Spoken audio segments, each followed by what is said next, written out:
Buenas noches, gracias por la invitación a Pablo. Es un gusto estar nuevamente con Alison, compartiendo la testera, y es un gusto estar con todos ustedes. Voy a presentar básicamente el trabajo que bueno, lo tienen ahí a la entrada.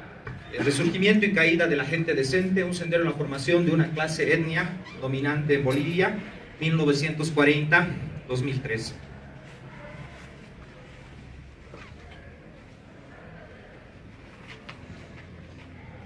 Bueno, la organización de mi presentación es bastante convencional. Voy a partir de la definición del objeto de estudio, voy a presentar mi enfoque, la metodología, y bueno, de ahí voy a pasar directamente a presentar los resultados y algunas conclusiones.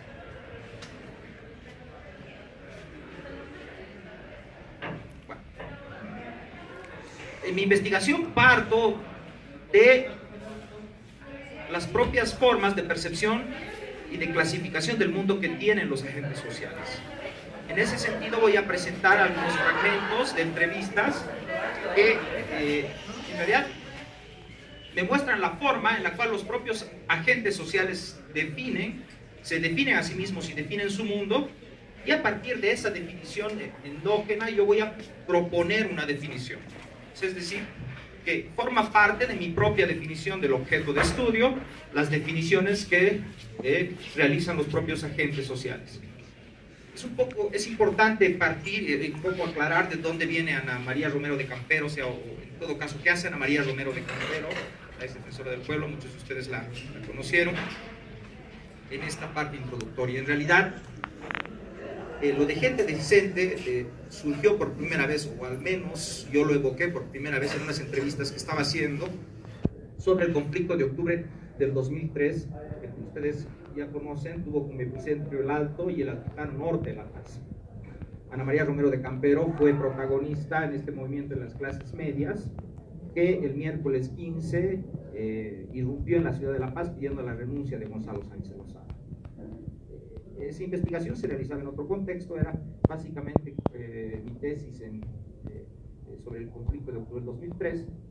Y bueno, en una de nuestras sesiones yo le preguntaba a Ana María Romero de Campero sobre la posición que ella había asumido frente a la renuncia de Gonzalo Sánchez Lozada. Y ella me decía lo siguiente: les voy a pedir que no se cansen en esta primera parte, porque es muy importante prestar atención a los criterios de nuestros propios agentes, ¿no? Entonces ella decía lo siguiente: me reclaman ahora que yo esté con el pueblo y no esté con la clase alta. ¿Te das cuenta? O con el Goni, simplemente porque era una persona decente. Así lo pondremos. ¿No es cierto? Posiblemente lo que me reclaman es una lealtad de clase. No la he tenido.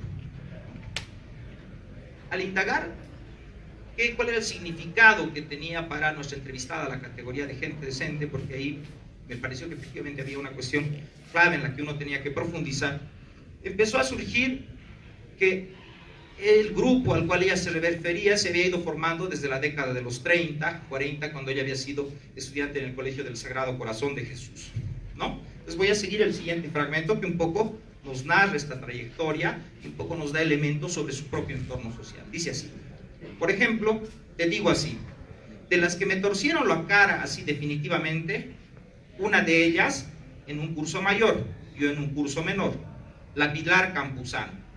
La hermana de esta era casada con el hermano de la Jimena Iturralde, esposa de Goni. Que la Jimena Iturralde estaba en mi colegio. No estaba en mi curso, pero estaba en mi colegio. Estaba en el colegio de los Sagrados Corazones, ¿no? O sea, yo he frecuentado una serie de sitios con mucha gente, es decir, y por supuesto, mi marido también, yo te diría que era una familia socialmente muy bien ubicada en La Paz, ¿no? Siendo los Campero tarijeños chuquisaqueños, y mi suegra de la familia Prudencio, de mejor, ¿qué te puedo decir? Mejor ubicación social, la familia de mi marido, que la mía, que no frecuentaban los grandes salones, ni mucho menos. Entonces, esas personas, por ejemplo, que me tuercen la cara, qué sé yo, muchos de ellos son del colegio. Está la Pilar Campuzano, era ella casada con el hermano de la Jimena. ¿Quién el hermano de la Jimena? Era el empresario Gonzalo Iturralde, que había sido asesinado, ¿no?, por un campesino en la hacienda Colla, ¿no? Entonces, a través de estos fragmentos de la entrevista, en realidad, doña Ana María me fue introduciendo. Estaba el colegio, donde se había conocido con quien sería después la esposa de Gonzalo Sánchez de Lozada, y todo un círculo social al cual ella definía como el de la gente decente, ¿no? Cito el último fragmento porque yo creo que nos va a dar mayores elementos para entender un poco la configuración simbólica de esta gente decente.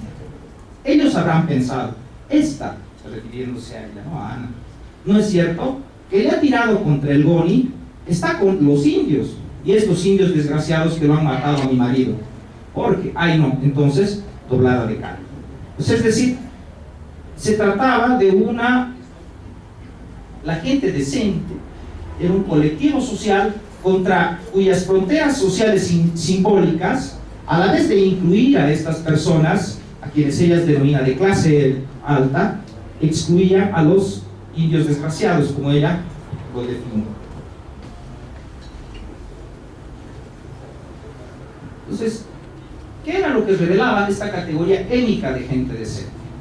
En principio, era una identidad étnica, ¿no?, asociada con la reproducción de ciertas relaciones de parentesco. Al escuchar las entrevistas de él y de otras más, lo que aparecía en evidencia era ciertamente un conjunto de apellidos. La gente decente está formada por una constelación de apellidos, ¿no? Pero no solamente eso, gente decente también era un principio de clasificación. No se olviden que a través de eso Ana María Romero está designando a Gonzalo Sánchez de Lozada, quien había sido nieto de Daniel Sánchez Bustamante, venía de una familia que en la década de los 30 era conocida como muy ilustre. El mismo Goni, un empresario, el hombre más rico de Bolivia, presidente de la República, etc. Entonces, ciertamente, gente decente, además de tener una significación étnica, tenía una significación social.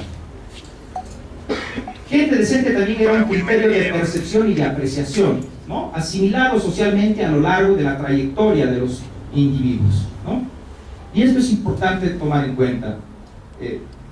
Cuando yo le escuché a doña Ana María, inmediatamente me surgieron ciertos ecos, y un poco entre paréntesis quiero mencionar que vengo de una familia, mi abuela era descendiente de un terrateniente que había sido expropiado por la revolución del 52 en el Chaco. Ella es una oligarca venida menos y que se viene a estudiar a Cochabamba. Y yo recuerdo muy claramente, o sea, expresiones que mi abuelo utilizaba, o sea, como oligarca, venida menos, pero a quien le quedaban las ínfulas, ¿no? Ella decía, concretamente, por ejemplo, cuando uno comía chupándose los dedos o comía viendo la boca, come como la gente, ¿no? O por ejemplo, cuando uno se vestía de una forma en la cual ella consideraba que no era propia, decía, tienes que vestir como la gente. Es decir, yo creo que gran parte de nosotros, tal vez no muchos de ustedes, jóvenes, yo creo que muchos de mis colegas sí, recordarán, está en el imaginario social estas expresiones, pues vestirte como la gente, come como la gente, portate como la gente, ¿no? Entonces, ¿qué es esto de gente que se estaba refiriendo? En realidad, la gente decente, durante una época histórica, tuvo la capacidad, ciertamente, no solamente de definir quién era o quién no era decente, sino a la vez de establecer ciertos criterios, ¿no?, ciertas maneras de ser, un hábitus, una manera de ser del cuerpo, una forma de vestirse, ¿no? Recuerdo muy bien a un colega que empezó a estudiar la carrera de Derecho en la Católica, y empezó a estudiar la Católica y empezó a utilizar traje, corbata, terno, ¿no? Y yo le decía, ¿qué pasa? ¿No? Eso parece un regalo empaquetado. Y él me decía, pues, vestirse como la gente, ¿no? Entonces, una manera de vestirse, un ethos, ¿no?, y un hábitus, como diría Bourdieu. Entonces, durante un periodo histórico, vestir como la gente, comerla como la gente, hablar como la gente, fueron hegemónicos, ¿sí? Lo pongo entre comillas porque, vuelvo a reiterar, se trata de la representación del mundo de un grupo social. Finalmente, la gente decente era ciertamente una forma sociohistórica inscrita en la larga duración. Si uno ve, o sea, Ana María te está haciendo una relación de las relaciones que ella fue tejiendo desde que era muy pequeña hasta el momento en que se cayó uno, ¿no? Bueno, después me vi la necesidad de triangular con otras observaciones. Recuerden que yo estaba haciendo una investigación sobre octubre del 2003 y otro de los protagonistas de la movilización de las llamadas clases medias fue ciertamente José Antonio Quiroga, quienes muchos de ustedes conocen, es editor de la Editorial Plural, ¿no? Y él, a la vez que me hablaba de octubre, me daba nuevos elementos que me permitían ciertamente no solamente entender las fronteras simbólicas, sino también sociales de la llamada gente decente. Voy a citar un fragmento, me dice así: algunos de ellos son grandes empresarios, grandes en los términos nacionales, ¿no? Exitosos, con mucha plata, en fin. Otros de ellos fueron los desheredados del 52. Eran hacendados, no sé qué. Entonces son los hijos de esa camada. Lo que tienen en común es que la fulanita de tal era la esposa de Perenganito. Y este señor que tiene mucho y el otro que no tiene nada son cuñados, ¿me entiendes? Están vinculados en relación de parentesco. Hay gente que tiene mucho dinero, es empresario, pero hay uno desheredado, 52 y de antiguos patrones, ¿no? ¿Me entiendes? Muchos de ellos se encuentran en la misa los domingos, pero no en cualquier misa, sino en la iglesia de Obrajes, que hay, ¿no? Son más vínculos de tipo, yo digo siempre, de modo trivial, ¿no? Son de clan, de familias. Voy a referirme a otra anécdota, les pido por favor que traten de seguirme.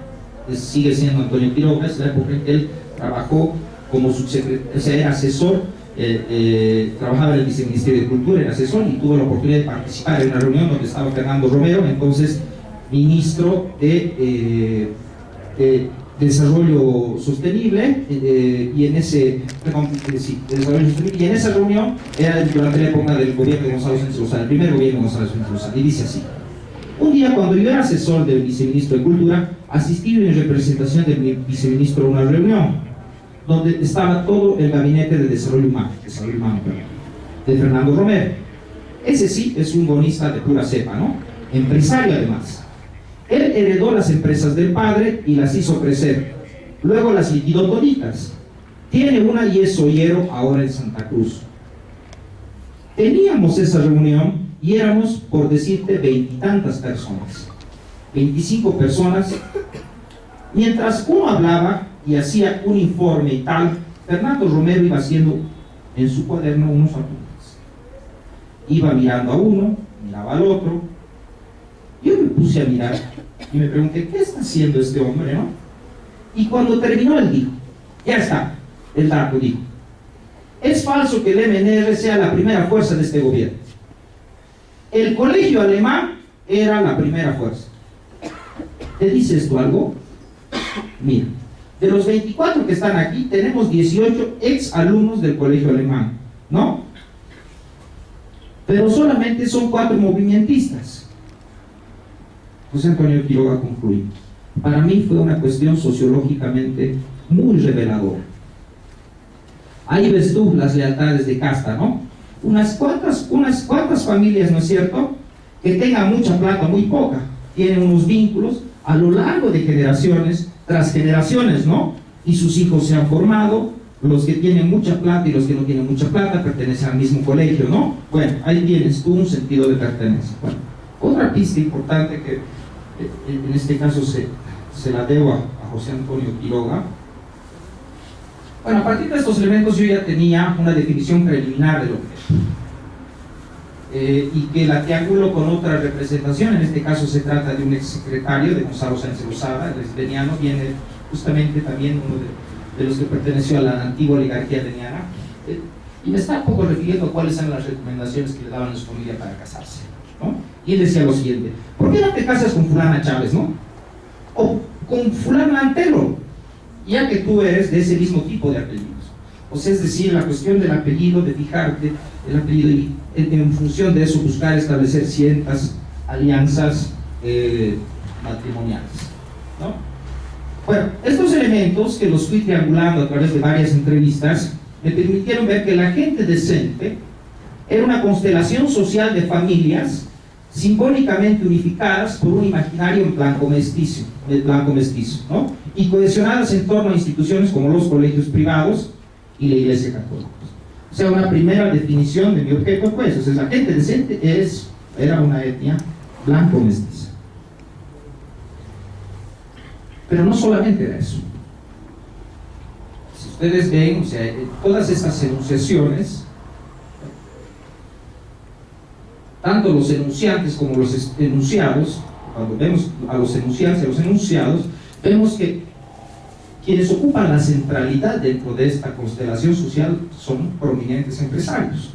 Es decir, tenemos a Fernando Romero, Gonzalo Sánchez de Lozada, Gonzalo Iturralde, es decir, dentro de toda esa diversidad social, ¿no?, hay una burguesía que ocupa un lugar central y viene en la propia representación de los agentes sociales, les otorgan a estos individuos una centralidad. Entonces ahí planteo una hipótesis que yo entiendo que es una propuesta de definición, a mi visión, más completa que la mera definición étnica o únicamente étnica del objeto, ¿no?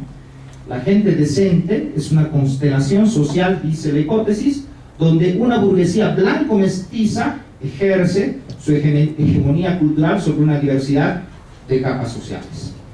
Es decir, gente decente, una etnia formada por varias capas sociales, que van a ver periodistas, escritores, las llamadas damas de sociedad, es decir, es una complejidad unificadas en torno a un imaginario blanco mestizo, pero donde existe ciertamente una centralidad clasista, ¿no? Sigo con la definición. Además de tratarse de una clase etnia dominante, vamos a ver que hasta octubre del 2003 fue también una oligarquía, es decir, una clase etnia gobernante, ¿no?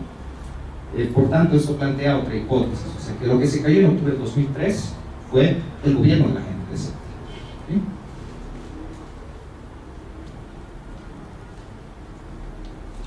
Bueno, ahora un poco como yo, esto ya no está en el libro, ¿sí? Sino es un poco cómo yo he seguido trabajando, cómo es cierto, una vez en algún momento con Aliso ya tuvimos una testera, ¿no? Y uno de los aspectos que ella me cuestionaba era efectivamente cómo entender esto de la relación entre la calle y la etnia. Yo creo que este es un aspecto sobre el que he seguido trabajando, no lo van a encontrar en el libro, y yo creo que efectivamente es una pieza faltante, ¿no? Yo creo que una forma en la cual se puede plantear esta relación entre la clase y la etnia es un poco pensando en la relación que te planteaba el economista T.S. Marshall en uno de los escritos sociológicos que realizó, al ver la relación que se establece entre desigualdad de clases en el capitalismo y la igualdad de ciudadanía. Es decir, es un poco partiendo de la idea de que la jerarquización étnica lo que establece son distintos tipos de ciudadanía, es distintos tipos de derechos, ¿no? Personas de primera, personas de segunda, personas de tercera, ¿no? Entonces me parece pertinente una forma, digamos, de pensar estas relaciones a partir de esta visión o de esta propuesta de T.S. Marshall sobre la relación de desigualdad de clases e igualdad de ciudadanía, ¿no? Voy a leer un fragmento, me parece muy útil. Es T.S. Marshall reflexionando sobre la igualdad en el capitalismo. Te dice lo siguiente: la pregunta no es si todos los hombres llegarán finalmente a ser iguales, que ciertamente no lo serán, sino si el progreso avanza constantemente, aunque lentamente, hasta que, al menos por su trabajo, todo hombre sea un caballero. Yo sostengo que sí avanza y que esto último ocurrirá.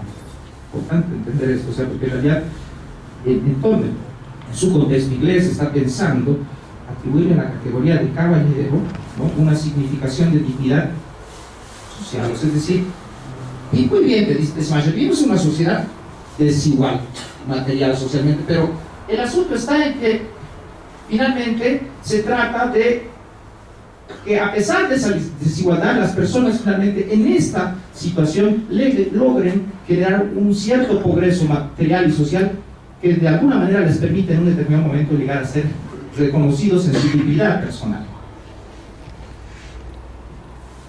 Para Marshall, la categoría de caballero significaba tener un puesto como miembro de pleno derecho de la sociedad, es decir, como ciudadano, ¿no? Marshall, y esta era su esperanza, veía plausible esperar que los recursos y la productividad mundiales otorgarían las bases materiales para convertir a toda persona en un caballero. En el contexto de Marshall, ser un caballero significaba, ¿no?, tener acceso a la educación universal y ser finalmente libre de trabajo pesado y excesivo. O sea, lo que a Marshall le interesaba era la construcción de una igualdad de ciudadanía, ¿no?, que no se limitaba a la forma jurídica ni solamente a las libertades políticas, sino que implicaba una condición social. Esta es la parte clave. O sea, la idea central que nos interesa rescatar de Marshall es esto, es decir, que el paradigma de ciudadano, que no siempre es el mismo en todo concepto, en todo contexto, o sea, en Inglaterra era caballero, pero por decirles, en la antigua sociedad oligárquica era ser gente decente. Nosotros después vamos a buscar mostrarles cómo eso se actualizó durante el periodo de los 60, 70, y después va a adquirir forma política con el neoliberalismo, ¿no? Pero o sea, es importante entender la ciudadanía no en términos abstractos y formales, sino como algo que hace carne, que efectivamente es algo concreto y que se reconoce al reconocimiento, que finalmente se descubre en el reconocimiento que finalmente se le asigna a las personas como tales, ¿no? Y eso está ligado ciertamente a una condición social. ¿A qué colegio puedes asistir o no puedes asistir a un colegio, o no puedes pagar un colegio, o no tienes finalmente medios para asistir al colegio porque tienes que trabajar? Entonces, es decir, y esto aquí me late el punto, condición de clase y etnia están relacionados. Es decir, finalmente, la subordinación étnica no puede comprenderse al margen de tu condicionamiento de clase. Y ahí viene un poco la hipótesis en el sentido del planteamiento de las clases étnicas. Bueno, a partir de todo esto, mira, recién estoy en el objetivo principal, me planteé dilucidar el proceso formativo de esta clase etnia dominante, la gente decente, entre los años 40 del siglo XX y su caída en 2003. ¿Sí?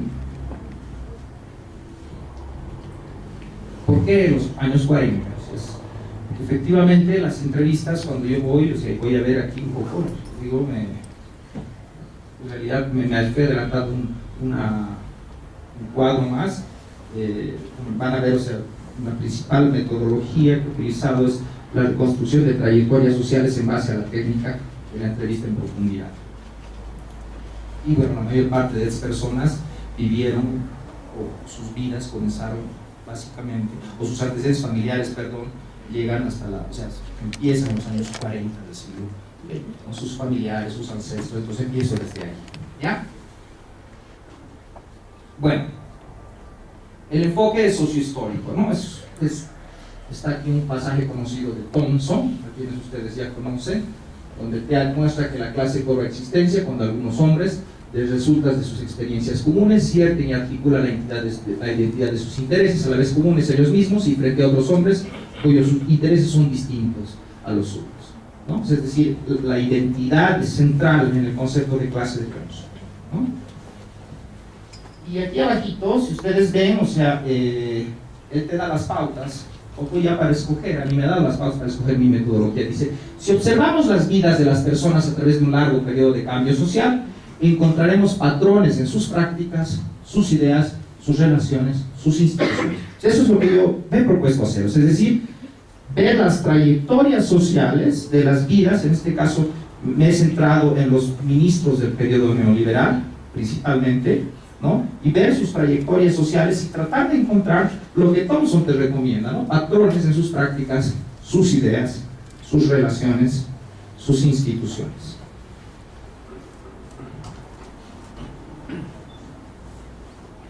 Y esto, bueno, me lleva a una metodología combinada. Ciertamente, la primera, como ya les he adelantado, es la reconstrucción de trayectorias sociales en base a la técnica de la entrevista en profundidad.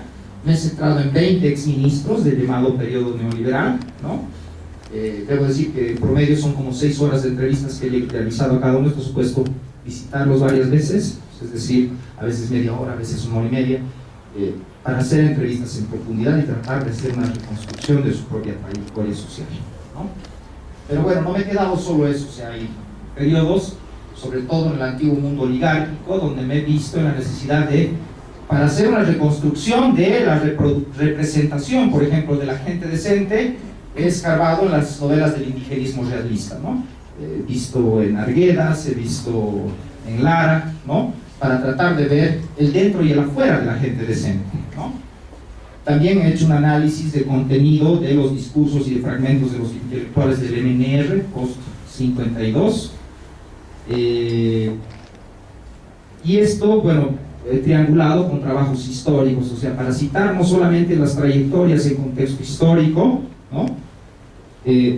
También lo he vinculado, he hecho un análisis de estadísticas para ver cómo se han ido dando las transformaciones en el seno de la clase dominante y qué impactos ha tenido eso en las grandes familias de la Revolución del 52 y cómo esto cambia después de la Revolución del 52. Finalmente, para la parte final, para ver cómo finalmente termina estructurándose un nuevo grupo de poder en el periodo neoliberal, he hecho un estudio de los currículums de todos los ministros del periodo neoliberal entre el 85 y 2003 para ver dónde trabajaron, ¿no? He visto también para ver un poco la composición de clase, he visto los rankings de la revista Nueva Economía para ver cuáles eran las empresas más grandes de Bolivia durante el periodo 85-2003. Nueva Economía también te presenta semblanzas empresariales, ¿no? Y finalmente he visto la composición accionaria de las empresas que te presenta la Bolsa Boliviana de Valores. En base a esta metodología combinada, yo he buscado reconstruir la dimensión práctica, intersubjetiva y objetiva de la gente decente. Bueno, voy a darles algunos resultados, ¿sí? Bueno, como dice el título o el subtítulo del libro, dice o sea, el título es Resurgimiento y caída de la gente decente. El subtítulo dice un sendero en la formación de una clase neodominante. Evidentemente yo no pretendo hacer como Thompson en un trabajo de esta magnitud la formación de la gente decente, ¿sí? Que supondría un trabajo más ambicioso. Lo que he podido encontrar sí es claramente un sendero, ¿sí? En esta formación histórica más grande, ¿sí? Entonces, un poco si ustedes se fijan aquí, vamos a empezar esta vez, los voy a guiar, la comprensión de este cuadro desde abajo, ¿no? Y bien, empiezo con una cita de este mismo ex secretario de Gonzalo Sánchez de Rosada, quien ya he citado. Lo vuelvo a citar, ¿no? Por el lado de mi padre, esta Regina que fue una persona, un político muy destacado, por el lado de mi padre, pero hubo una especie de vocación europea, ¿no? Es decir, había la sensación de que también en el Beni, muchas familias, pasó eso. Hay una europeización, digamos. Mi abuelo vivió en Italia 20 y tantos años. Su padre fue embajador en Italia. Su no sé qué, ¿me entiendes? El otro fue a estudiar a Inglaterra. Un montón de gente así. Y cosa también hubo, ¿no? Esa cosa también hubo. Que es una especie de vocación, no de vocación, sino de mirada a Europa constante, ¿no? Entonces, este es un hábitus de la gente decente. Es decir, el horizonte europeo, ¿no? Claramente, y la idea de que efectivamente tus hijos tienen que ir a estudiar a Europa. Entonces, hay chicos que a pesar de que fueron desheredados por el 52 o consiguieron becas o vieron los medios, sus padres hicieron grandes sacrificios porque muchos quedaron realmente en la lona cuando les quitaron las tierras y las minas, ¿no? Entonces se dieron modos poco para buscar actualizar este viejo hábitos de la gente decente, ¿no? Es un poco esta suerte de xenofilia de la que te habla Zabaleta Mercado, ¿no? Que es el amor a lo extranjero, ¿no? Entonces, pero antes de seguir esa trayectoria, vemos un paso inicialmente por los colegios bien y por las universidades extranjeras. En el estudio que hemos hecho nosotros, principalmente hemos encontrado la reiteración del Colegio La Salle, ¿no? Entonces, La Salle, en la década de los 50, como unas décadas antes había sido el Sagrado Corazón de Jesús, ¿no? En La Paz, va a ser un espacio donde se va a actualizar el viejo imaginario oligárquico, patriarcal y racializado. O sea, cuando uno ve, por ejemplo, las fotos de los 50, de los jóvenes que estudiaban ahí es increíblemente la uniformidad blanca, hay descendientes alemanes, ¿no? Gente descendientes españoles, no hay un solo apellido indígena, ¿no? Es fenotípicamente blanca la presencia de los jóvenes en la promoción del año 1954, ¿no? Y bueno, además hay que mencionar que muchos de los padres que formaron a estos chicos procedían o venían de España, eran padres que habían sido, se habían escapado, pero no se habían escapado obviamente de Franco, se habían escapado de los revolucionarios republicanos. Entonces, la formación en el Colegio Salazar en los 50 particularmente conservadora.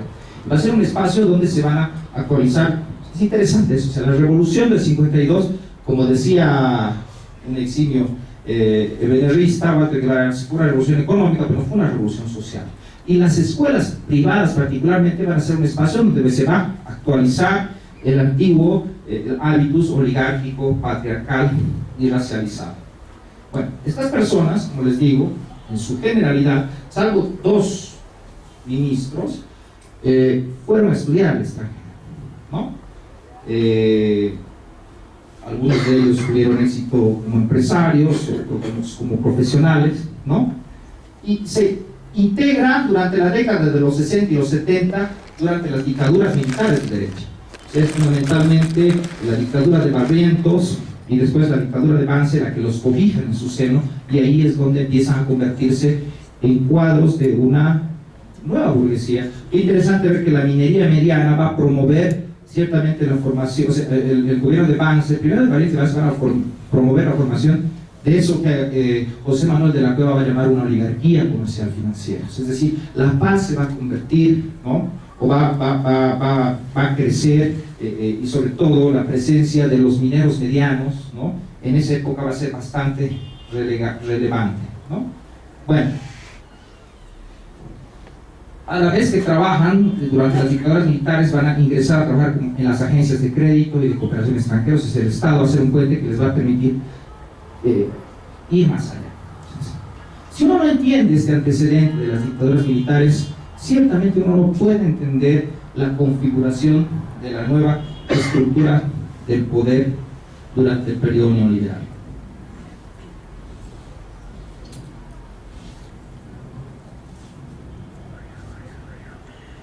De un análisis de 149 del currículum de 149 ministros del periodo 1985 al periodo 2003, hemos logrado identificar ciertamente, como decía Thompson, una regularidad histórica. Es decir, estas personas transitaron predominantemente, los que trabajaron en ese periodo, es decir, sus trabajos en las universidades, además de que eran universitarios, trabajaban en las organizaciones empresariales, en las empresas privadas, ¿no? En los organismos financieros internacionales o de cooperación, ¿no? Y también en los gremios empresariales. Es decir, hay muchos más espacios, pero los currículos, la documentación que hemos logrado recabar es fragmentaria, o sea, con todas sus limitaciones nos ha permitido ciertamente encontrar esas regularidades. O sea, es decir, un poco, y yo creo que eso se debe al universo pequeño que hemos escogido, de los ministros, es un poco que los 20 ministros que escogimos resultaron, a pesar de que los escogimos aleatoriamente, terminaron siendo una muestra representativa, porque ellos efectivamente formaban parte de las agencias, trabajaron en las agencias de cooperación, ¿no? Muchos de ellos fueron académicos, docentes, ¿no? A la vez eran empresarios privados, ¿no? O sea, es decir, es importante ver esta regularidad histórica, ¿ya? Por nuestros porcentajes a continuación, ¿no? De las principales instituciones de trabajo, los ministros, ¿no? 43% de este universo fueron 43% trabajaron en las universidades, 51% en empresas privadas, 34% en organismos internacionales, 33% en asociaciones empresariales.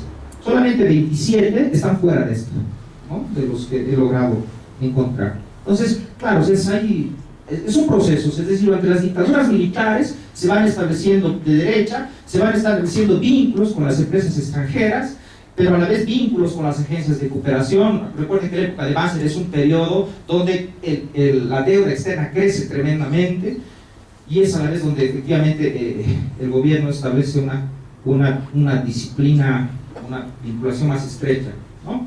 Bueno, ahora lo que voy a tratar de hacer es un poco tratar de ver el pacto de dominación, es decir, la condición de clase, ciertamente, que permite en una buena medida explicar ese diagrama del poder que hemos descrito brevemente.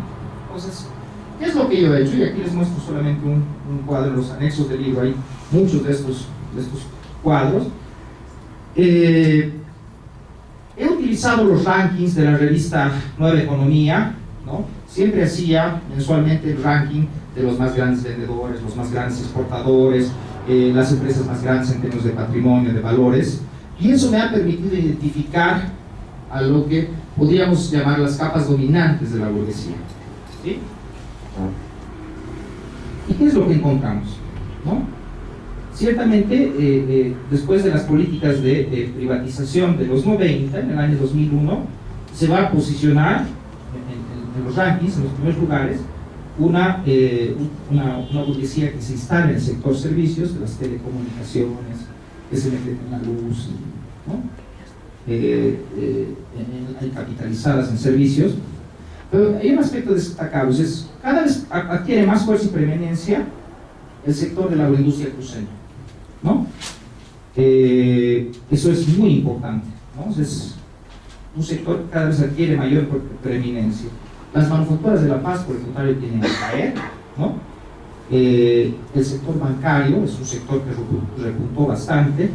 Otro sector que cae es el de la minería mediana, ¿no? Y el comercio, que ciertamente florece según lo que muestran las estadísticas. No quiero marearlos mucho porque eso puede llevar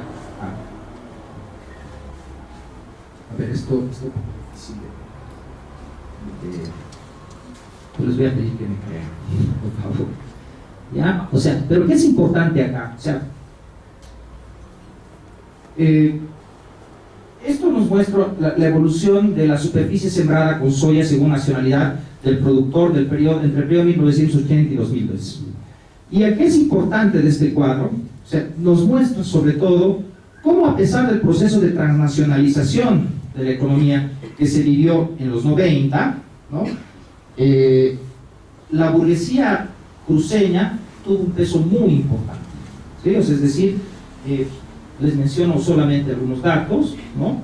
Si en el año, digamos, entre los 80 y 81, el 40.3% eran productores nacionales, en el año 2000-2001 seguía siendo un 30%.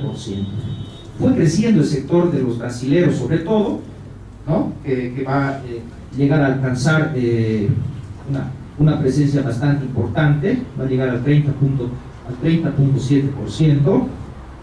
Pero sobre todo es importante entender que la burguesía cruceña no ha desaparecido desde lo que y es un sector muy importante, ¿ya? Estos datos los podemos con esta tablita de acá ver con mayor claridad. O sea, nos permite ver, ¿no?, los cambios entre la capitalización de los años 90 y el 2003, cómo han evolucionado estos sectores. Si ustedes se fijan, estamos viendo acá la participación de los inversionistas en el capital social de la empresa, ¿no?, según los datos que da la encuesta interinstitucional comandada por el INE, el Banco Central de Bolivia, la Confederación de Empresarios Privados. Mira, en los años 90, en 1996, el 44% de las acciones estaba en manos de inversionistas nacionales, 56% empresas extranjeras. Este ya es un legado poco de las alianzas entre la burguesía y el capital transnacional en la década de Banzer, ¿no?, que analiza muy bien José Manuel de la Cueva. Pero aún así hay una burguesía financiera, banqueros, ¿sí?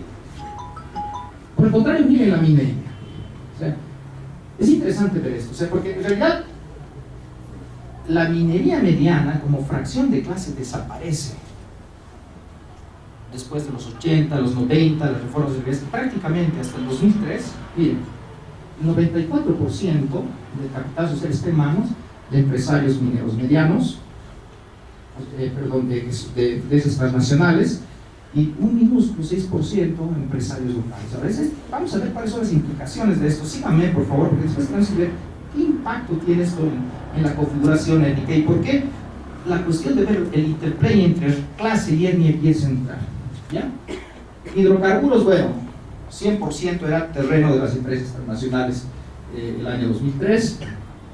La banca, esto es importante, o sea, el año 2003, bueno, a pesar de que era pequeña su participación, seguía siendo importante. En el año 2003 era el 30%, pues había transnacionalidad más, el capital transnacional había crecido. Y finalmente, a ver, ¿de qué más podríamos hablar? Bueno, me quedo acá. Entonces, vamos a ver, me voy a ir por este lado.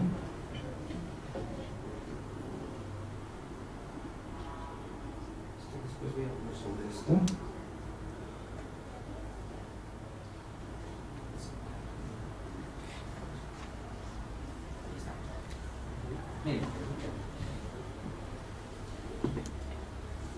Vuelvo a la cuestión del pacto de dominación. O sea, hemos visto a través de los rankings dónde están las capas dominantes de la burguesía, ¿sí? Ciertamente hemos identificado a la burguesía comercial, los grandes importadores, los banqueros, ¿no? Y los terratenientes del gobierno, vinculadas a una burguesía transnacional, o sea, aliados del capital extranjero, ¿sí? Por el contrario, desaparece la minería mediana, ¿sí? Y desaparece también la burguesía comercial vinculada sobre todo en la parte de Occidente, pero repunta en Santa Cruz, ¿no? Ahora,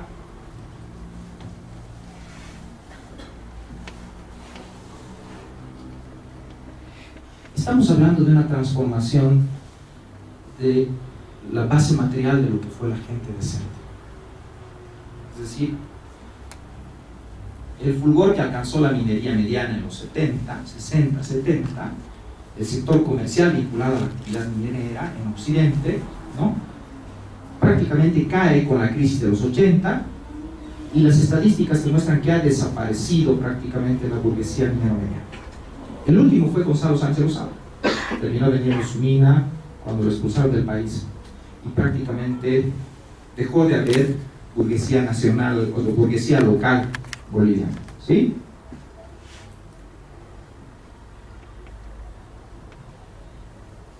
Muchos empresarios paseños que tuvieron una gran relevancia efectivamente migraron a Santa Cruz. Romero se fue a Santa Cruz, se compró haciendas, se convirtió en sollero y fue mucho el recurso. Entonces, estamos hablando de la crisis de la burguesía de Occidente, ¿sí? Es una condición fundamental para entender la caída de la gente decente en octubre del 2003. Y es una hipótesis que se inspira en Almaraz Paz. Almaraz Paz te plantea lo siguiente. Almaraz te dice que las condiciones de la emergencia de un Estado se tienen que ver en la agregación de un conjunto de intereses, ¿sí? En el caso de los liberales, dice Almaraz Paz, esto posibilitó la emergencia de un poder central en la paz a inicios del siglo XX. Aquello, José de la May, la burguesía del Estado. Por el contrario, que dice Almaraz Paz, la dispersión de intereses explicaría en gran medida las tendencias centrífugas del poder político imperantes durante el siglo XIX. Es decir, Almaraz te dice, el poder político era inestable durante el siglo XIX porque en realidad no había una oligarquía minera. Los mineros medianos, los mineros de La Plata no alcanzaban a ser una verdadera oligarquía. Utilizo este concepto claro, es decir, es la formación de una verdadera oligarquía lo que otorgó consistencia a la dominación burguesa durante la primera mitad del siglo XX, dice Almaraz. Tomen en cuenta esto. La condición de la hegemonía, la integración de intereses, la formación de un grupo de poder altamente cohesionado, lo que en una buena medida te explica la consistencia del poder político, ¿no? yo saco a partir de este aporte de Almaraz mis propias conclusiones a partir de mi terreno. Y está en la última flechita. Una de las condiciones de la hegemonía emergente a mediados de los años 80, ¿no?, fue la superación de la condición de relativa disgregación del poder material y social, que fue una de las resultantes de la Revolución 52. Pero lo que hizo el 52 fue destruir una burguesía, ¿sí?, disgregar el poder. ¿Y qué es lo que van a hacer las dictaduras militares? Las dictaduras militares lo que van a hacer es concentrar el poder material y militar. Se va a reconstruir el ejército. Son las dos condiciones entonces de la formación del Estado. Es por un lado lo que te dice Elías, ¿no? El proceso de la civilización sería incomprensible si no se entiende a partir de este proceso de monopolización de la fuerza. Pero otro de los aspectos es, en una sociedad capitalista, la acumulación de capitales. Es decir, la concentración del poder material y del poder militar son dos de las condiciones de los estados contemporáneos, y eso fue lo que en una buena medida, ¿no?, otorgó, digamos, sustento al poder político durante la década de los 90 hasta inicios del nuevo milenio.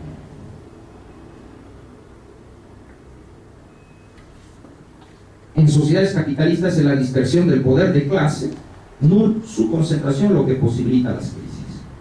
Entonces aquí va una concentración, es decir, la extinción de la burguesía minero-mediana, ¿no?, el declive de La Paz, ¿sí?, y el declive de la burguesía comercial en La Paz, ciertamente, y el debilitamiento del ente matriz de los capitalistas, que fue la Confederación de Empresarios Privados de Bolivia, es una de las condiciones de la crisis de octubre del 83, ¿sí?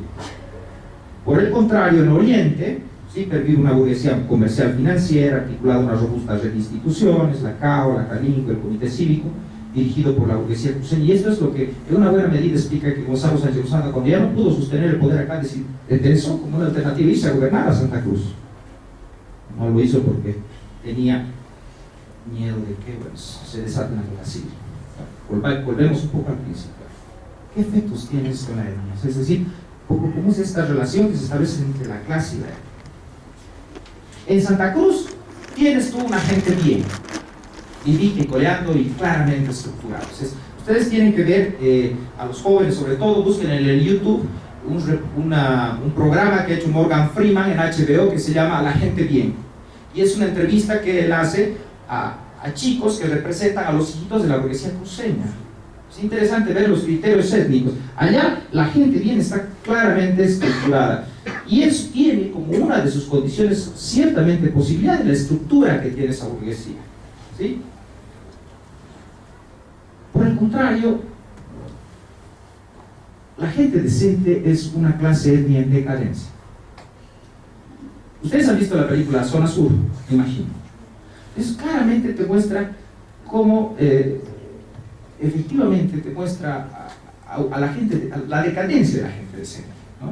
Una señora que no tiene medios, no tiene recursos, tiene que pedir a su comadre, que es una señora comerciante, que trabaja en la Justus, y le pide prestado plata. Y ella dice: pues señora, te puedo comprar tu casa. Y viene con su kepi lleno de billetes, y le dice: aquí está la plata, te compro tu casa. Y dice: ya tiene plata. Entonces aquí viene a una cosa que he planteado inicialmente. La dominación étnica no es posible allí donde ésta no tiene un fundamento material. Es decir, esa señora de la zona sur sigue tratando, en la película de Zona Sur, sigue tratando a su comadre de pollera con paternalismo. Hay todavía una relación racializada, pero ya no es una relación de subordinación, ¿sí? La señora está en condiciones de agarrar y ponerle la plata encima, y de hacer algo que en otros espacios podría haber sido visto hasta como una humillación. Entonces, si ustedes ven el paisaje social de La Paz ya de hoy, es un paisaje que ha mutado drásticamente. Entonces, es decir, la gente decente, muchos han ido a Santa Cruz, pero ciertamente es una clase de decadencia, y es uno de los buenos factores que te permite comprender ciertamente la desintegración del poder étnico acá y la emergencia de nuevos grupos sociales, ¿no? Es, yo creo, de lo que vamos a hablar en gran medida ahora, ¿no? quiero terminar con esto, o sea, ¿no? En Bolivia, a partir de estos elementos que he puesto, no es la lucha de clases, es tampoco la lucha interétnica en toda la historia, sino la lucha entre clases étnicas en el proceso histórico. Gracias. Con la propuesta de Raymond Williams sobre la cultura, es decir, que en cualquier momento histórico dado podemos identificar de un lado la élite establecida, de otro lado élite decadente, que es la actual posición de lo que antes se llamaba gente decente, como estabas exponiendo, es decir, que los que hace cierto tiempo, digamos, todavía dentro de la memoria vivente eran élite, pero han perdido las bases materiales para sostener esa posición, y en tanto que mantienen algo, es más que todo el capital social, es decir, que el hecho de que son conocidos, les recuerdan, tienen parientes, etc., ¿no? Y del otro lado, la élite emergente, ¿no? Es decir, que personas que recién están surgiendo, podemos decir, ¿no? Pero aún no han llegado a ser digamos, netamente no han entrado en la élite establecida. Bueno, netamente, cuando hemos hecho Flor de Clavel, en comparación con nuestra primera investigación de los años 90, que fue publicado como Noel para la cosecha, en ese entonces, los vecinos del pueblo seguían siendo élite establecida, mientras que ya por 2012, cuando hemos hecho Truman Flor de Clavel, ellos eran definitivamente élite decadente, y lo que era la élite emergente, es decir, que básicamente las capas superiores del campesinado calculero, ya era la élite establecida, ¿no? Mientras que al menos en 2012 no se veía en ese rato rastros claros de lo que contaría como una élite emergente, ¿no? Eso es otro tema que a mi parecer es para debatir, ¿no? Bueno, luego voy a comentar sobre la actual situación, expresada más que todo con el conflicto entre, bueno, como nosotros nos denominamos, los verdaderos productores versus los carpinteros. Pero luego voy a explicar sobre eso. Pero en términos más globales, algo que definitivamente no ha pasado no ha cambiado en Bolivia, es la dependencia de lo que hoy en día se ha dado a llamar el extractivismo, pero lo que en este texto hemos llamado simplemente la dependencia de los productos de exportación, siempre sujeto a ciclos de auge y colapso. La quina, la goma, la plata, el estaño, la cocaína, actualmente los hidrocarburos, ¿no? Y es decir, que dependen básicamente de recursos naturales.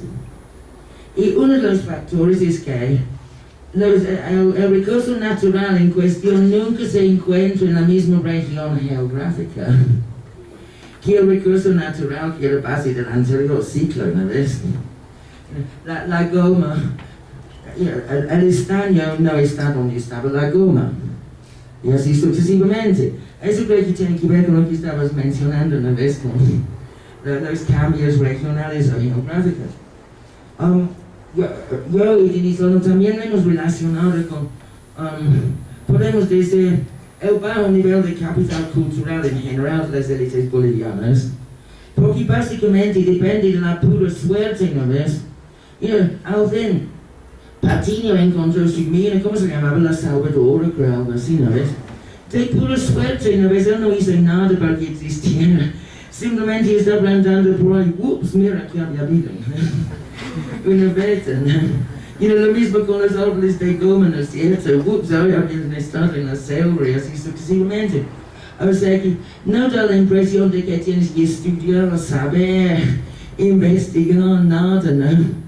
Y más o menos es una cuestión de suerte.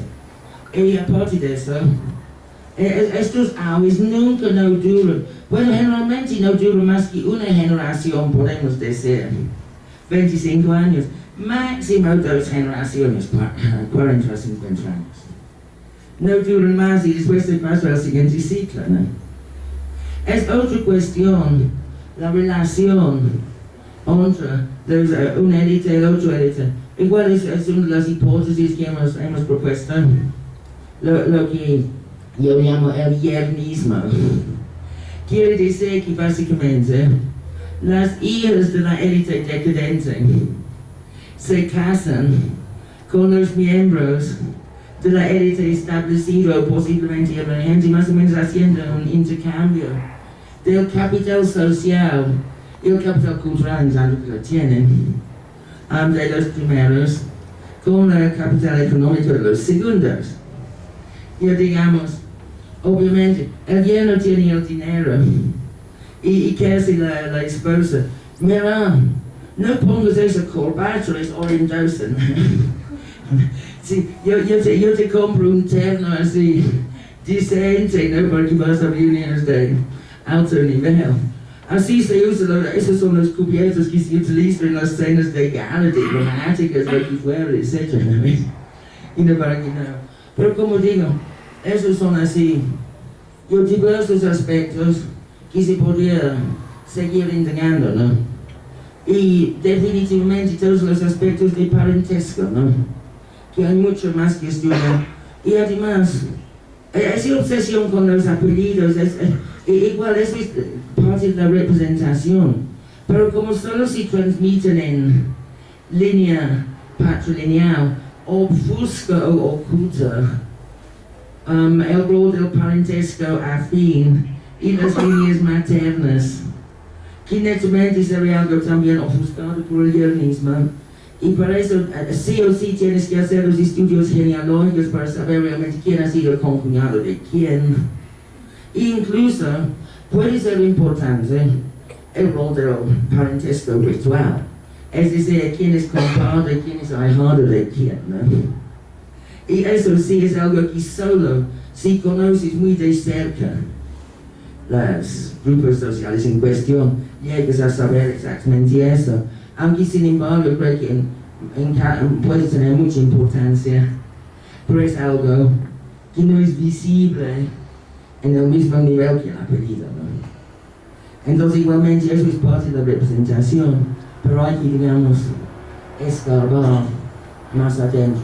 Y bueno, entonces ahora vamos con el caso concreto, así, de los yungas cocleros en general, y algo sobre Chumani en particular. Bueno, en cierto sentido, obviamente la élite antes de 53 eran los hacendados, pero yo creo que en realidad en todo el país, antes del 53, en realidad ya estaban entrando en decadencia, porque si no fuera así, no se los hubieran volteado tan fácilmente como ocurrió. Bueno, en algunos lugares, creo que tal vez más en Cochabamba, en algunos lugares eran expulsados incluso violentamente, ¿no? Yo tenía que huirse o pegados, pero recuerdo una vez hemos hecho una caminata de Zapaqui más adentro, ¿no? En la provincia Loaiza, y en un lugar panorama, no lo conocen. Bueno, ahí hemos visto una enorme casa hacienda en ruinas, ¿no? Y aquí hagamos un poleo, ¿no? Hemos ido al balcón. Y ya han aparecido los comunales y ha dicho, sí, justamente, la hemos conservado en ruinas a propósito, como una especie de monumento al pasado, para recordar que hemos despachado al patrón con seguridad. Es decir, que incluso era una fiesta. Pero digamos no era violenta, otros simplemente se fueron, vendieron sus terrenos, etc. ¿no? Y igualmente digo en este texto, yo faltan estudios de otras regiones porque no era un proceso uniforme en todas partes. Pero pareciera que en un par de décadas después de eso, había una especie de vacío de poder local así en muchas zonas provinciales. De hecho, tiene que ver al menos como una década, como es sabido. Incluso había una crisis de desabastecimiento en las ciudades. Porque las haciendas sí dominaban, aunque como voy a explicar, no era el caso de la coca, pero en otros productos agrícolas, altiplánicos, etc. sí dominaban los circuitos comerciales, una vez tenían sus alquileres, una vez tenían sus pongos y tenían que vender sus productos, etc. Y entonces, con la reforma agraria, durante un lapso de tiempo, tenían que aparecer nuevos circuitos mercantiles. El ejemplo tal vez más conocido es el pueblo de Batallas, que no era un pueblo antes del 53. Y ahora es un pueblo bien pujante, mientras que el capital de provincia, Pucarán, está. Pero obviamente, y nuevos grupos de comerciantes, intermediarios, etc.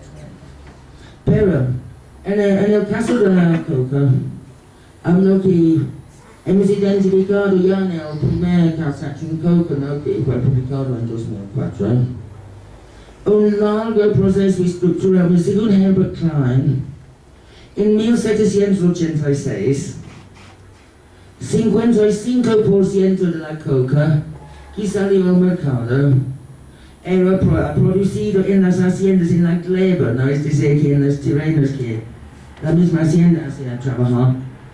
Y solo 45% era coca producido por campesinos, sea en las comunidades originarias, que eran mucho más numerosas en ese entonces, o como colonos en las haciendas, que también tenían su propia producción de coca.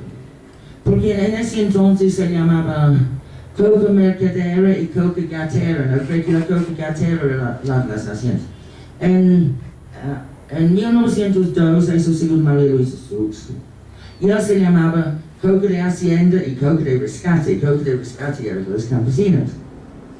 Pero en ese entonces, incluso con los privilegios como menos impuestos, etc., que pagaban la coca de hacienda, 80% de la coca ya era de producción campesina. En ese sentido, en los yungas de la reforma agraria solo vino a completar ese proceso, donde 100% de la producción de coca ya pasaba a manos de los campesinos. Es decir, que esas entonces eran más decadentes, podemos decir, ¿no? Y ya estaban de salida.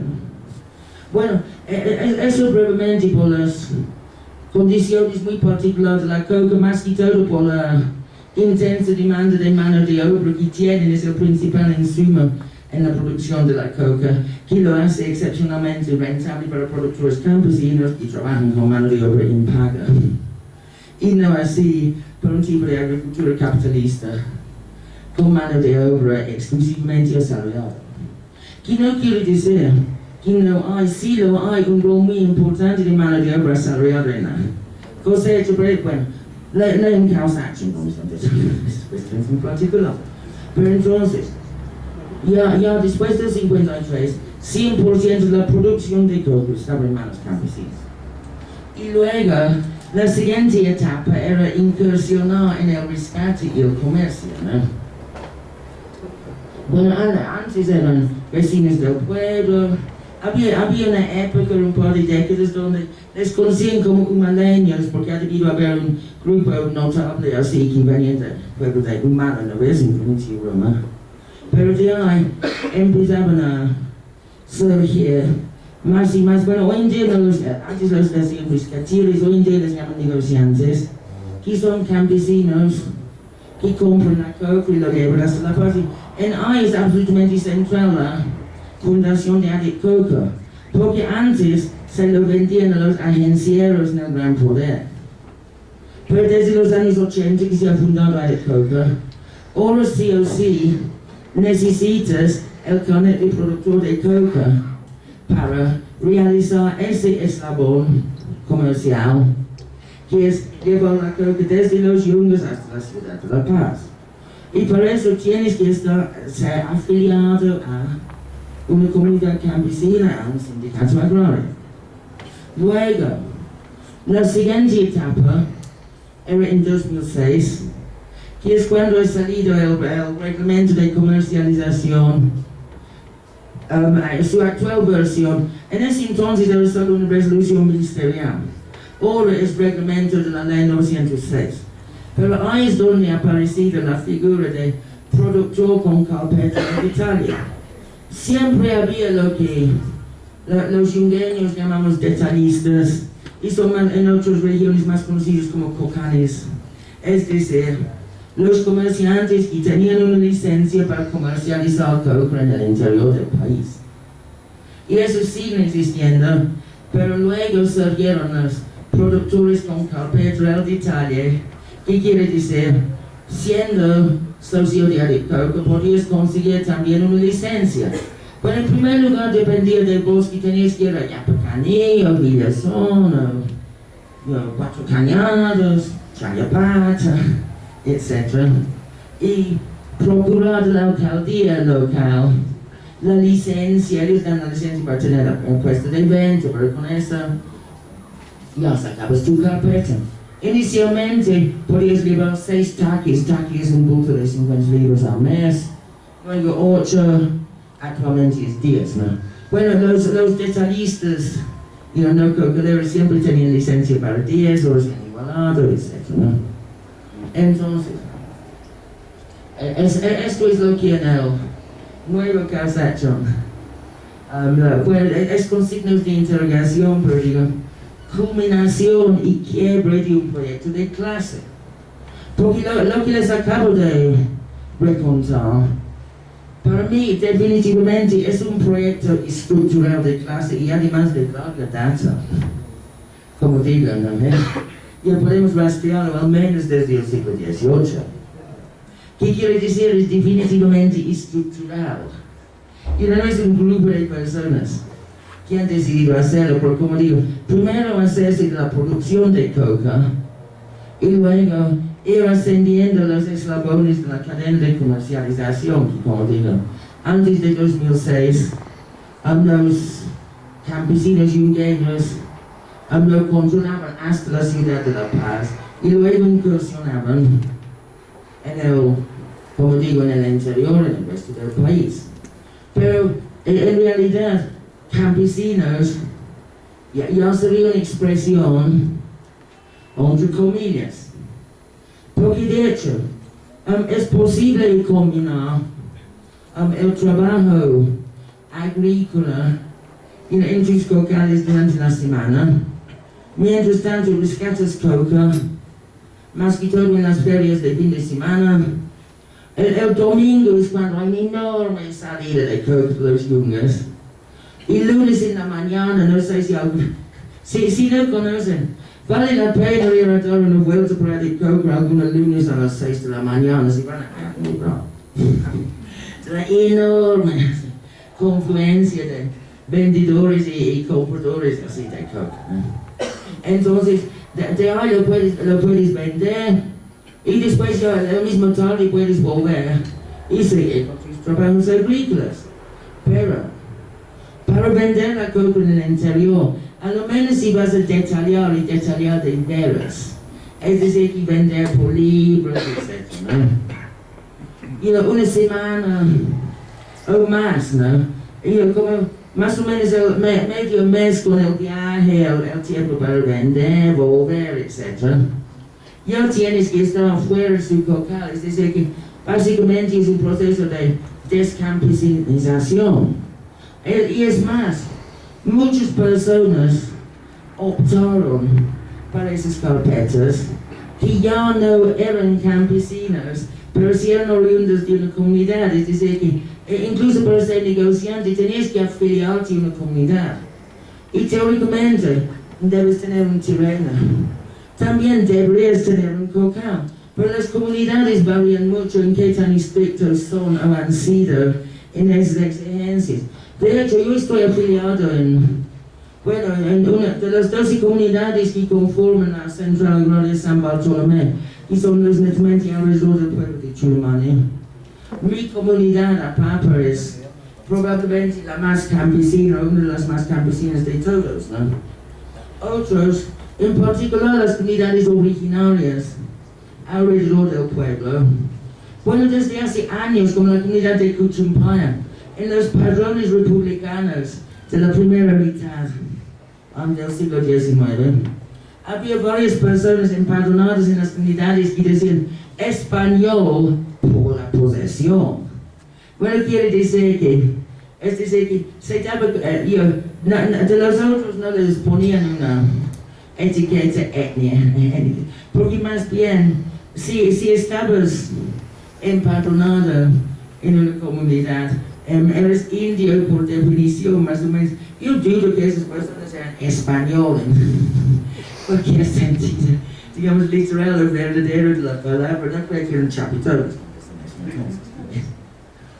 Pero, de todos modos, y hasta hoy, bueno, hoy en día lo que tienes es gente con residencias vacacionales, o de hecho, en ese libro que está ahí nosotros los ingenieros, que es el testimonio de una muy buena amiga mía, que murió a más o menos sus 90 años en el año 96, y cuenta todo su vida en Aymara de cómo era antes de en tiempos de la hacienda, la guerra del Chaco, todo eso, ¿no? Ella era netamente nacido en Cuchumpaya, pero bueno, eso no está en el testimonio porque obviamente no todo lo que me hablaba lo voy a grabar y transcribir, pero decía, yo soy jaque y mi familia que está en Cuchumpaya son mozos, que es más una categoría intermedia, bueno, igual tiene varias significaciones según la región. Entonces, y ahí es donde netamente así tienen otros. En mi comunidad tenemos 4 carpinteros sobre 90 afiliados. En Cuchumpaya tienen 80 carpinteros sobre 300 afiliados en lista. Pero su lista es trucha. No asisten ni 100 a la reunión, en serio, es realmente trucha. Pues los carpinteros tampoco no asisten porque están diciendo, a los nuevos que hemos dado con el productor, debemos hacer que firmen un compromiso con la comunidad, o sea, que van a asistir al sindicato, que van a salir a los trabajos sociales, no limpiar el camino, todo eso, ¿no? Mientras en mi comunidad, si te afilias, por supuesto que tienes que cumplir con todo eso, sí o sí, ¿no? Y luego, entonces, los problemas que actualmente tenemos son los carpinteros versus los verdaderos productores. Es decir, como digo, ser carpintero es una opción para personas que ya no eran campesinos, o si no, están en proceso de dejar de serlo. Porque como digo, realmente vender la coca en el interior no es compatible con seguir siendo un campesino en ejercicio. Aunque a la vez, muchos de ellos son lo que se llama comisionistas. Es decir, que no tienen ni capital. Bueno, además, 10 taquis, muy pocos productores tienen 10 taquis de su propio coca. Es decir, ya ese discurso de productor al consumidor, pero no es realmente así, ¿no? Compran esa coca, ¿no? Y estas personas no tienen ni el capital para comprar los 10 taquis, entonces simplemente salen con su orden comunal, que es lo que se da en la comunidad, pasan a rinconada, y en la rinconada muestras los papeles, nunca no te obligan a mostrar la coca, bueno, a veces cuando hay batido, ¿no? Entonces, y luego, en el mercado de Villa Fátima, otra persona les entrega los 10 taquis, lo llevan donde tienen que llevar a su lugar de destino, ahí lo entregan a una tercera persona, y vuelven, no está más de 2 días fuera de sus casas. Y de hecho, detrás de todo eso, yo creo que esto es una consecuencia no buscada de la estricta reglamentación del comercio de la coca. Sabemos, ¿no ves?, que la coca ha sido fiscalizada siempre desde la colonia. Pero hoy en día lo controlan supuestamente para evitar el desvío, pues imaginaron el desvío, ¿no? Pero entonces, es por eso que nadie puede manejar más que 10 taquis por mes, nadie es, cada individuo, ¿no? Pero el caso concreto sobre el cual yo tengo referencia trata de alguien que tiene un contrato, obviamente no quiero decir con quién tiene un contrato, pero tiene un contrato, me imagino que no se explica tampoco, de 300 taquis por mes que tiene que suministrar. Entonces, esa persona necesitaría, digamos, 30 comisionistas. que le traigan esos taques.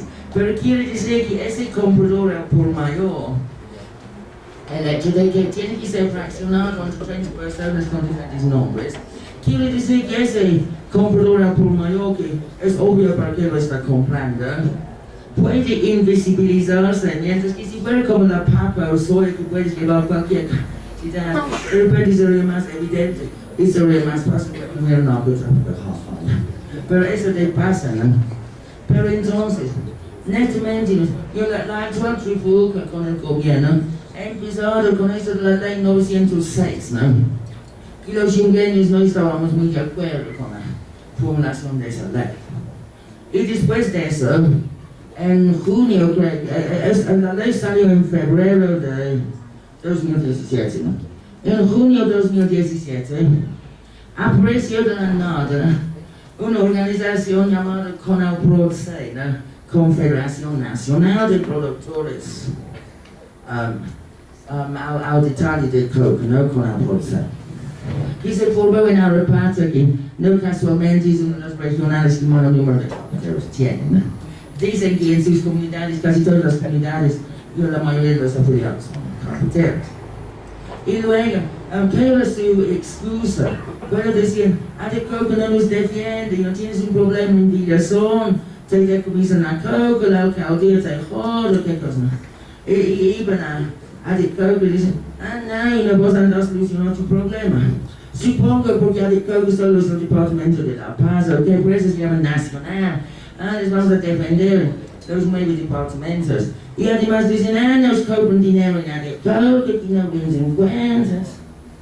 Pero luego, más peor les cobran ese CONAPROD. Y después no ve su presidente, un tal Freddy Velázquez, se ha autodeclarado en la Plaza Murillo. Yo me autonombro jefe de campaña de Evo Morales. Actualmente esos carpinteros les están obligando a pagar 600 bolivianos cada uno para un carnet de comercialización que les dan. Y son más o menos 5.000 personas, eso es 3 millones de bolivianos. Y dicen, es 1 millón para la campaña de Evo, es 1 millón para la campaña de Freddy Velázquez, su jefe, que va a candidatear de diputado en la circunscripción yungueña, y 1 millón para Primo Sepúlveda, que es el líder de la Federación Divisionista en Coripata, que va a candidatear por senador. A lo menos eso es lo que se comenta. Y les llevan, las veces que he ido a los yungas últimamente, bajo pena de multa de 200, 500, yo no sé, tienen que ir hasta el mismo Evo, se ha dado cuenta, son los mismos caras todas las veces. ¿Dónde voy, no? Pero entonces parte de eso es formar federaciones paralelas y actualmente regionales paralelas que habían logrado formar 4. El más reciente, el anterior sábado en Huancané. Y Huancané, supuestamente, ellos se autodenominan vanguardia de la lucha, pero esta vez se han fracasado completamente, ¿no? Y de allá, muy bien, vamos por Chulumani. El domingo se han ido a Chulumani. Pero en Chulumani igual la gente ha marchado con Huancané, no sé si eran muy agresivos, asustan a la policía los han castigado, no les gusta que les castigan, se han rebasado a la policía, se han entrado al colegio, han adorado al presidente, a la ejecutiva de Coficán, oficialista, le han sacado la mugre, le han hecho firmar su resignación. Pero como digo, todo eso es en términos de un complejo de clase. Pero según lo que veo, no se están aburriendo, tienen hambre, tienen sueño, no sé qué, ¿no ves? Entonces, ya bueno, compren el nuevo causacho en el 19 de junio, los que están interesados. Y de ahí van a encontrar un más largo desarrollo de eso. Y de ahí de repente en otra ocasión podemos debatir qué tipo de lucha de clase exactamente está ocurriendo. Y si debemos clasificar a estos carpinteros como una élite emergente, o en cierto sentido una élite emergente fracasada, porque los más protagonistas de ese bando van a tener que dejar a los yungos. Bueno, es decir, que definitivamente descampesinizarse, vender sus terrenos y irse, ¿no? Algunos ya están en eso, ¿no? también concejales, etc., están mezclados con todo eso. Pero para terminar, como dice en uno de los capítulos de sobre asunto, ¿no? En asunto no hay tanto carpetero, lo que hay más bien son federaciones paralelas. Ellos tienen otro problema, que es la racionalización, que es el eufemismo corriente en la actualidad por erradicar cocales. Pero netamente los dirigentes que se prestan al oficialismo pro erradicación son los que menos coca tienen. Es por eso, los verdaderos productores son los que se oponen. Y los que ahora están favoreciendo el gobierno son los que en diversas etapas de descampesinización. Pero ya, bueno, con eso voy a terminar porque si no pego el público, agotado. Gracias, compañeros.